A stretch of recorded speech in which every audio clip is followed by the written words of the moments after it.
although the blades come forward. Cusack, oh that's clever, and this is Newsham! Wonderful finish. Another corner here for Sheffield United. Rayner at the near post, that's a wonderful goal by Bex Rayner. And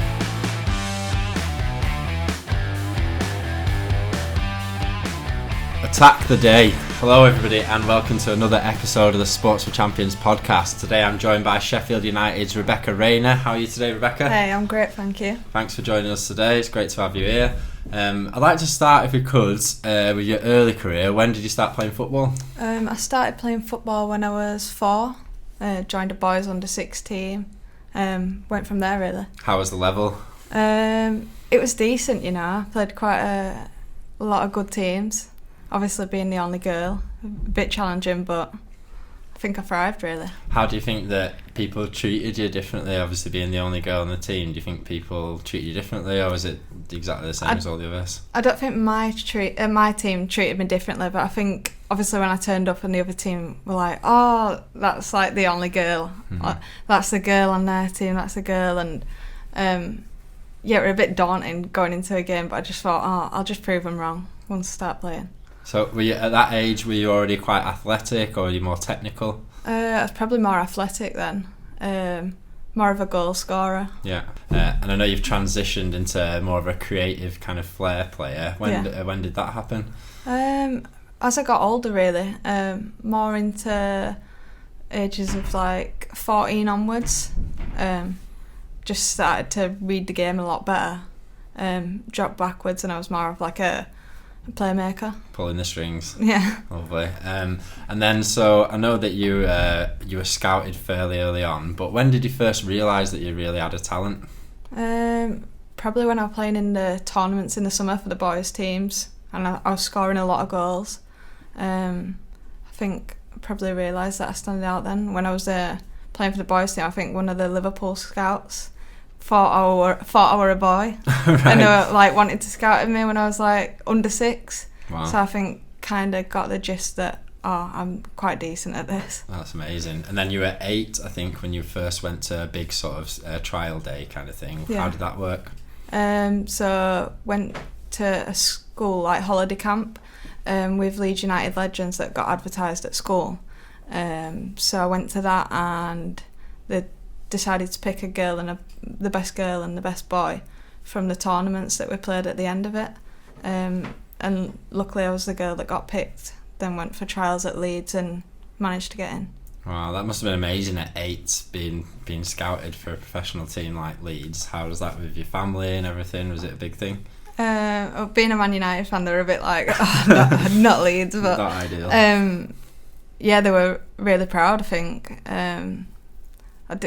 It were a bit of a shock at the time because I'd always played like average Sunday league football, and then all of a sudden got to go to a big team and started playing against like bigger teams in leagues and things like that. That's amazing. I know you did really well in your early time at Leeds, and then you were eventually scouted for England at 13. How was that?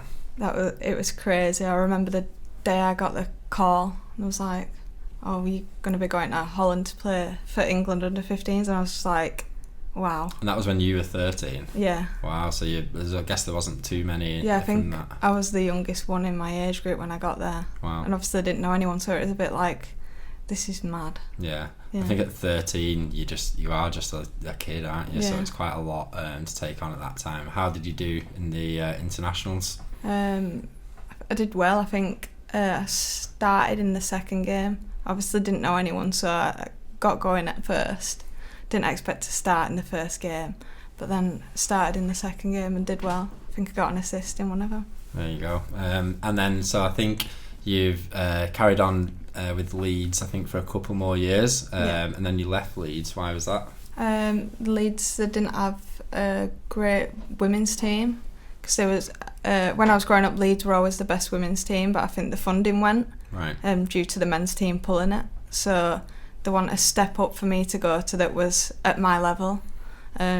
So my manager at the time that I was at Leeds, she'd moved to Doncaster Bells, who was in the top women's league, the Women's Super League. So she brought me there, and then I developed there. So much of what of what happens in the women's leagues directed by funding, and it's a huge issue at the moment, but it does look like it's starting to change slowly. Is that something that plays on women footballers' mind? Is it something that's talked about quite a lot? Yeah, I think it's talked about a lot, especially in my league. There's obviously part-time teams in my league, in a predominantly full-time league, one being my team, Sheffield United. So funding's a big thing. In the past few years, it's gone through the roof funding wise. Women's football's a growing sport, but it's at the rate it grows. We don't want it to go up straight away. We want it to be sustainable. Yeah, natural growth, because you did see, I know in the men's game, the Chinese leagues had a crazy 3 or 4 years where they were basically just throwing hundreds of millions into the league and paying people ridiculous wages, and it obviously don't work. You've got to move at a good rate. Yeah, and I think we're seeing now in the women's game, the attendances are going up. Obviously the Euros in the summer was incredible, and that's done so much for the game. Where do you see it ending up? I don't see it ending up as like big as the men's game straight away, but in the next 5 years I see it growing massively. Like you see, there's 40,000 going to the London Derby, I think, next week, so that's just a big jump in attendances. There's a lot of young girls that are now getting to see women play on TV, so then they're going to want to go to games. Did you have anyone that you looked up to when you were that age? So when you're coming through with Leeds and you're sort of young teens, was there that kind of person who'd kind of gone through that door to look up to? Yeah, I feel like one that stood out was Sue Smith when I was growing up in the women's game. She was at Leeds United when I was younger, so sometimes when I was training I could see her on the other pitch, which were she's a big person to look up to. That's amazing. So then I think you left Doncaster and then went to Sheffield, but I think that was only like a short stay. How did that work out? So I won the league with Doncaster Bells, the women's championship, which should have meant that we went into the top league, and we had a great team, but unfortunately we didn't have the funding, and Doncaster Bells ended up dropping down 3 leagues. Oh wow. So it gave me no option but to move away, because obviously I didn't want to drop down 3 leagues. Wanted to keep at the standard I were at or better. Of course, yeah. And the option was to go to Sheffield United. So would Sheffield have been a bigger women's club even than maybe Leeds at the time, or are they similar? So it was the first year that Sheffield United had entered into the championship. Right. So I think they'd kind of just bought into it. So I was going there with a bunch of players that were put together that season. So it was a full new team. What's that like in terms of everybody gelling and stuff? Because we do see it quite a lot in the men's game, that if you throw a load of players in one transfer window, it can take a bit of time to gel. Yeah, I think it did take a bit of time to gel. I think we couldn't figure out what striker we wanted, and we had like 5 different strikers within the first 2 months. But we did a lot of like team bonding to get to know each other, which were vital really. And then I think towards the end of the season we won 6 games on trot. Wow. So we eventually got to know each other really well, but probably too late in that season. Yeah, it kind of came together right at the end. Yeah. I know you started this season really strong. So like in terms of your position, you said earlier that you started out as a striker and then kind of moved back. So where do you kind of see yourself now? I see myself as a number 10 playmaker role.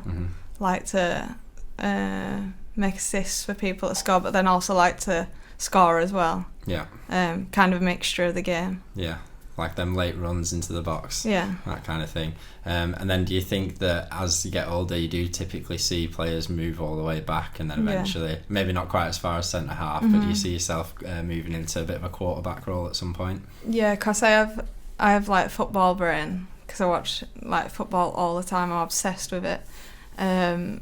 Probably moving to a Scorsese role when I'm older, I guess. Yeah. Just playing the ball from the number 4, just switching it. So anyone who doesn't know, we're both United fans, so that's Paul Scholes. That's the Paul Scholes role. That's the Paul Scholes role. And then so you went to Nottingham Forest after that. How was that experience? Obviously a huge club with great history. Yeah, it was a great experience. The club was great. I absolutely love the club. It were really like inspiring to see where they were in the game, because there was a tier below what I'd usually played, but they were still great footballers, probably similar to what I play against now. That league was very competitive, so it was nice to see football from a different perspective, because I'd always seen it from kind of like the top, if you know what I mean, or the top two leagues, but the third tier was also just as good. Yeah, in terms of the football pyramid, like, so England in particular is really well known for having strength in depth in terms of the leagues and stuff like that. Is it similar in the women's game? I feel like in the top league, you know who's kind of going to come at the top and who's going to be at the bottom, but it's opening up more as it's become more professional, and the more funding going into it. Teams at the bottom might now challenge to go to the top, so I think it's a bit open in a way. Same in my league. At the minute, I don't know who's going to come top at league at end of season. It could be like anybody. Yous. Yeah. Yeah. Hopefully us. Yeah. So and then you left Nottingham Forest and went back to Sheffield. How did that come about?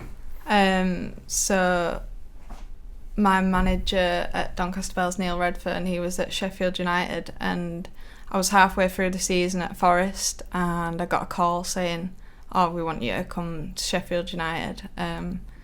We need like a playmaker. We want you to come and play for us." That must be nice to be somebody to come specifically for you in that way.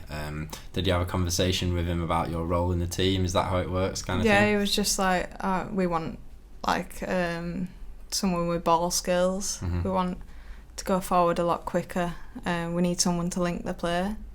When I went there, it was in January. Like kind of like transfer window, and yeah, played for them since. So in terms of your ball skills, obviously a very technical player. Where do you think that comes from? I don't know whether you were out in the garden in the mornings kicking the ball against the wall with both feet, or what kind of... I think I kind of call myself a street baller. Yeah. I grew up playing football on the street and watching Wayne Rooney's Street Striker. That was a classic. I don't know about his gene selection. No, me neither. And boot cuts. Yeah. So just grew up on the street playing football with my brother's friends. Yeah. Who were all like 16 and I was like 12 even below. Do you think that really helped you in terms of your development? Obviously playing against not just older people, but obviously all the boys as well, so they're going to develop quicker and be a bit bigger and a bit stronger and stuff. Do you think that kind of pushed you on? I feel like I got the physicality from it as well as the skill, because I needed to have the skill to get past them, because I didn't have pace over the boys. Yeah, I see. But yeah, growing up playing football on the street was really, really fun. I kind of miss it actually.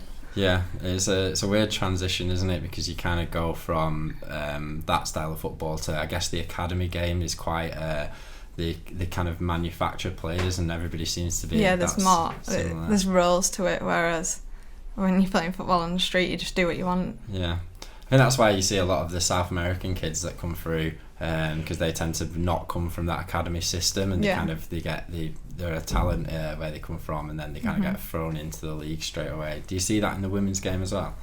I feel like there's more transition in the women's game. You might have done a few years ago, you might have just got raw talent coming through. I feel like the kids that are coming through, definitely in my team now, are really developed, know the game a lot, kind of like got set roles and know how to play it. Has tactics changed at all in your time in the game?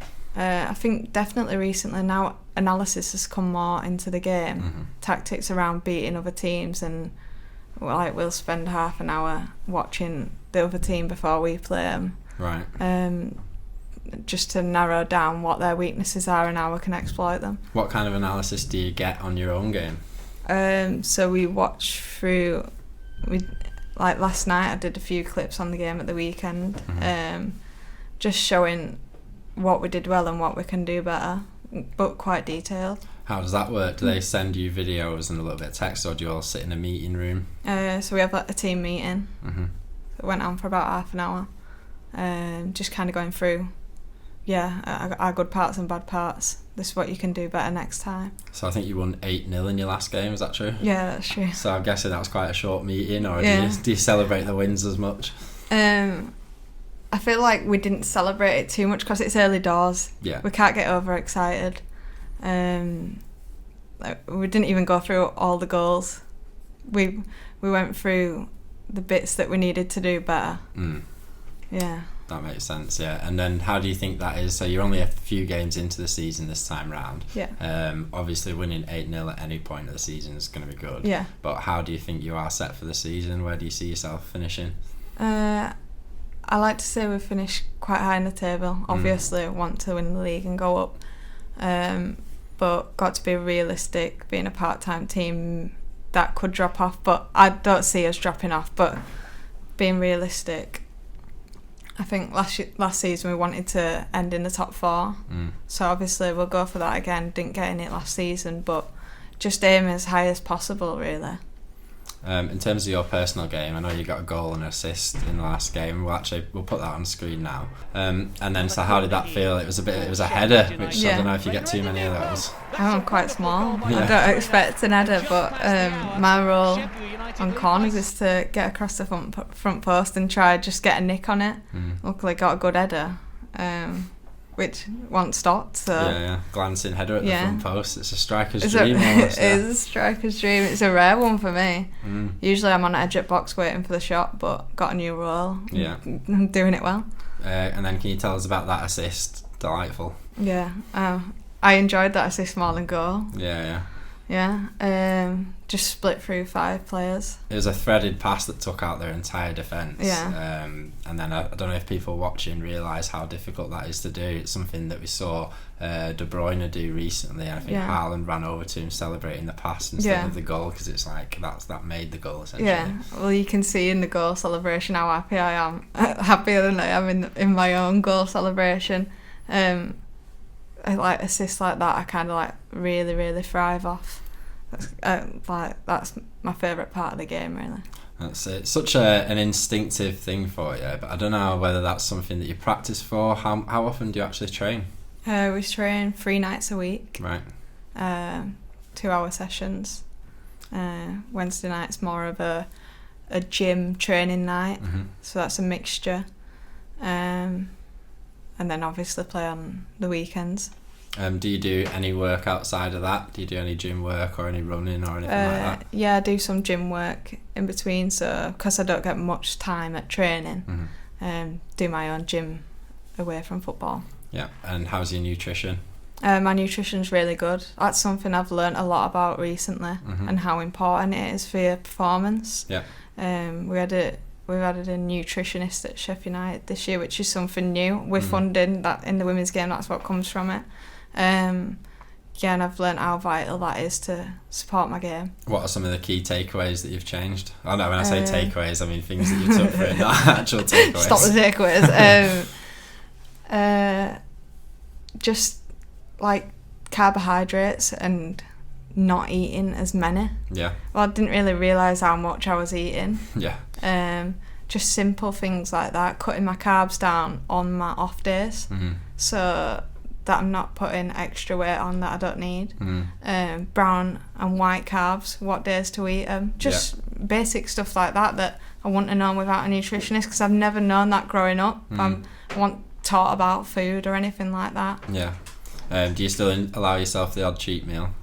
Sometimes, if I've deserved it. Okay, so if you have a good performance at the weekend, maybe. And treat myself. What kind of thing would you go for? I'm a big pizza fan. Yeah.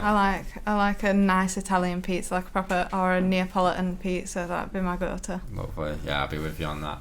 Do you think that obviously there's a lot of sacrifices that you have to make? You live differently, eat differently, training outside of your other training and things like that. And obviously with that you can't actually have like a normal full-time job, because otherwise you wouldn't be able to play and train to your potential. Do you think that the life of an athlete is tough compared to maybe other jobs? Yeah. Like transitioning out of uni to going being part-time, I found it quite difficult because sometimes like through the day I'm not really doing anything and I'm trying to like keep myself occupied and ready for training at night. I kind of do focus on what food I can make through the days, but it's hard. I would have liked to transition into a job, but because of lockdown and COVID, my university was done in lockdown, so I wasn't able to go to like see job fairs to transition over to something. So I've kind of just in my head made myself a full-time player, but not with no money. Yeah. You know what I mean? Well, hopefully Sports for Champions can help out with that. Obviously it's a big part of what we do, and athletes with either no funding or partial funding are the people that obviously we try and help. Yeah. Can you talk a little bit about if you're looking forward to the school visits and that kind of thing? Is it something you've done before? Yeah, it is something I've done before. So when I was at university, I worked with someone that my mum works with. My mum goes into schools and coaches sport. So I went and did that. I really enjoyed it.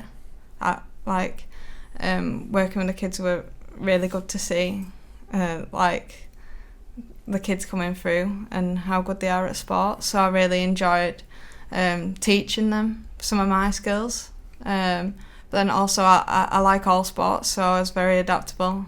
Cause I played cricket when I was younger. So I was teaching cricket. My mum plays hockey, so I've picked that up over time. So I was teaching them hockey skills. So yeah, quite adaptable and really enjoyed it. Were you always athletic in school? Did you enjoy PE? Yeah, I love PE. That was like my favourite part. Playing outside on my breaks. I remember like my pumps would have holes in front of them because I'd use them so much. They were my favourite parts of my day. It's so important, I think, for young people to have that role model, and then to see somebody like yourself coming into school. You never really know what you can inspire. Did you have a favourite sporting hero growing up? Yeah, my first one was Rooney and Ronaldo, because I had Man United season ticket when I was growing up, so that's basically all I saw really. They were obviously Rooney, similar to me, a street player. Yeah. So really inspired me growing up. I think Rooney's attitude on the pitch is something that everyone could look up to, and I think maybe young people might not realise what he was like in those early years. No. Can you remember when you first, obviously you were a season ticket holder, can you remember what it was like first seeing him? Just his work rate, I've still not seen anything like it since. I think he was I think he's underrated from the end of his career. People forgot how good he was, and how much he battled. I mean, he was 16 when he made his debut. And I remember the goal for Everton against Arsenal when he came on, and it just showed like his power and his attitude to want to win. Yeah, and then obviously Ronaldo, mentality monster, has kind of developed himself into arguably the best player ever, just through sort of sheer hard work. He wasn't always like that when he first came to Man United. Do you remember those early days of him as well? Yeah, I remember him diving all the time actually, and Sir Alex Ferguson like saying, "Look, you can't do that. Just use your talent." He used to do about 10 step overs, didn't he? Standing someone up. Yeah, I think Carlos Queiroz, that was at United as well, he had a mentor to help him develop his game, and he wouldn't be the player he is now if it weren't for him being at United. Yeah, it's so important, I think, to have the right people around you, and then obviously to have the right mindset. Do you have maybe a favourite sporting quote, something that you maybe touch on every now and then to keep you grounded? Something that I look at is, I follow Show Up Daily. Like, do your best daily. Or even if it's not your best, give something to the day. Yeah. And then, so do you take that forward? Shit, that's the wrong thing I was meant to say. Right. And then do you have in the dressing room, do you have like music on and things like that? How's the sort of atmosphere around match day, that kind of thing? We have music on before the game. Courtney Sweetman-Kirk, who she works on Sky and things like that, she's a DJ. Right, okay. So we have a mixture of music because she's got different backgrounds, so we get some like Jamaican type music and different vibes, and yeah, it's cool. How do you find that? Because some of the athletes that we talk to listen to music almost to hype themselves up. Yeah. And I think then some of the other athletes, they tend to like have to calm themselves down because they're already hyped up enough. How do you find the pre-match nerves? I never really get nervous, to be quite honest. I think that's a good trait of mine. I'm quite cool and laid back. Probably that shows in the game. But before the game, I like to G other people up. So if someone's nervous, I like to go up to them and say, you know what, we were just playing football. Just relax. Yeah, you kind of been there before. Yeah. And then when you're playing, are you somebody that are you quite in your own head, or does it all kind of come quite naturally? I think it comes quite naturally. I don't really dwell on things too much. If I make a mistake, just win your next tackle. Kind of got that bounce back ability. I don't really dwell on things at all. I think that's a great lesson for life in general, to be fair. Yeah. Do you have any advice for a young person maybe thinking of starting out in sport, or maybe even football specifically? Just take part, really. I mean, even the social part of sport, the friends that you meet along the way, that's a good thing. But also take part in sport because it keeps you healthy. And yeah, it's just a good thing to take part in, really. Yeah, and then perhaps if there's a young budding footballer, is there anything maybe like practical, any advice that you might give to somebody looking to improve their skills? And just keep practicing. Practice over and over again. I remember when I was learning a new skill when I was younger, probably video it and just do it over and over again until it was perfect. That's what I always did. There you go, practice makes improvement. Yeah.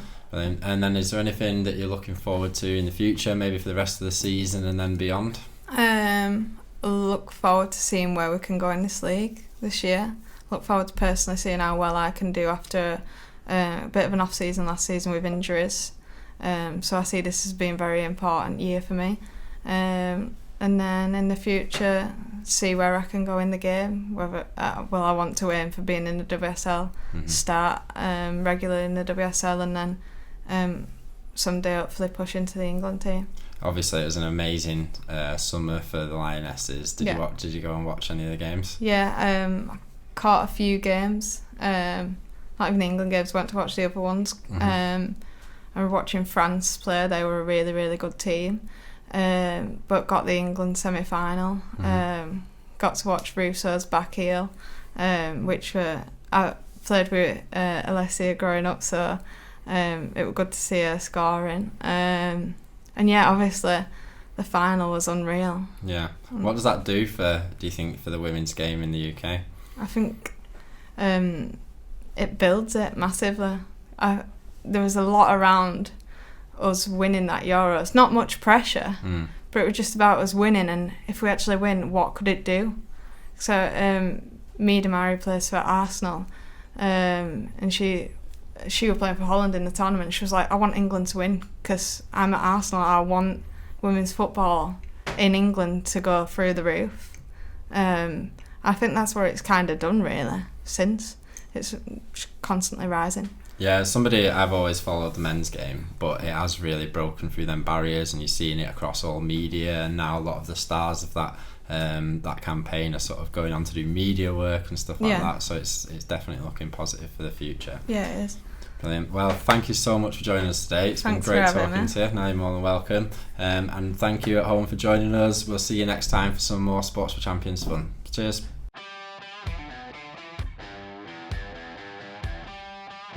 Hi guys, hope you enjoyed the podcast. If you did, be sure to leave us a like and a subscribe, and check out all our other videos for some more great interviews and content. Bye.